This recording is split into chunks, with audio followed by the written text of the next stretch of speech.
Power system protection में ना हम लोग एक टर्म यूज़ करते हैं जिसको हम लोग कहते हैं री स्ट्राइकिंग वोल्टेज। री स्ट्राइकिंग वोल्टेज इसको मैंने कई बार बात करी है, आज मैंने सोचा आपको एक स्क्रीन पे करके बताता हूँ। एक्चुअली क्या होता है, जब भी हम लोग का सर्किट ब्रेकर होता है तो नॉर्मली सर्किट ब्रेकर क्लोज हो रहा होता है और इसके अंदर से भैया हमारा नॉर्मल करंट फ्लो कर रहा होता है। लेकिन जैसे ही फॉल्ट डिटेक्ट होता है, फॉल्ट डिटेक्ट होने के बाद क्या होगा, सर्किट ब्रेकर तुम्हारा ओपन होगा, भाई ओपन कर दिया।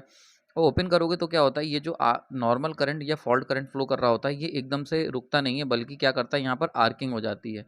इसको हम कहते हैं आर्किंग। अब आर्किंग के दौरान क्या होता है कि करंट करंट तो हमने इंटरप्ट करा ही नहीं, करंट इंटरप्ट नहीं करा तो सर्किट जो होता है वो उसके अंदर फॉल्ट करंट जो होता है हमारा फ्लो करता रहता है। तो इस फॉल्ट करंट को अगर हमें रोकना है सर्किट में फ्लो होने के लिए तो हमें इस आर्क को ख़त्म करना पड़ेगा। इसलिए मैंने कई बार बताया था कि सर्किट ब्रेकिंग इस बेसिकली दी हम सर्किट ब्रेकर को क्या कहते हैं, सर्किट ब्रेकिंग को इस basically the art of arc quenching. बहुत इंपॉर्टेंट टर्म है कि आर्क को ख़त्म करने का नाम है सर्किट ब्रेकिंग। समझ में आ रही बात है? चलो ठीक है, मान लेते हैं हमने इसको आर्क को इंटरप्ट कर दिया डिफरेंट मेथड की मदद से। जैसे ही तुम आर्क को इंटरप्ट करोगे तो आर्किंग या रुक गई, इसको हम कहते हैं आर्क इंटरप्शन। अब आर्क रुक तो गई, यहाँ पर आर्क इंटरप्ट तो हो गई, बट समस्या क्या आती है फिर यहाँ पर, जैसे ही हम आर्क को इंटरप्ट करेंगे एक बहुत ही हाई ट्रांजिटरी वोल्टेज इन कॉन्टेक्ट्स के अक्रॉस डेवलप हो जाएगा। इस वोल्टेज को हम कहते हैं रीस्ट्राइकिंग वोल्टेज।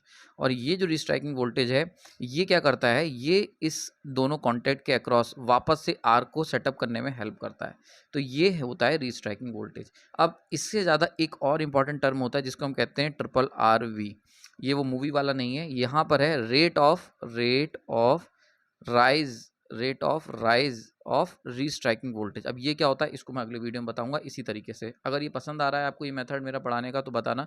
छोटे छोटे कॉन्सेप्ट जो नई लर्निंग्स हैं जो मैं लेक्चर के दौरान आपको बता नहीं पाता हूँ उनको मैं इस छोटे छोटे वीडियोज़ में कवर करूँगा। आई होप आपको ये पसंद आया होगा। Thank you.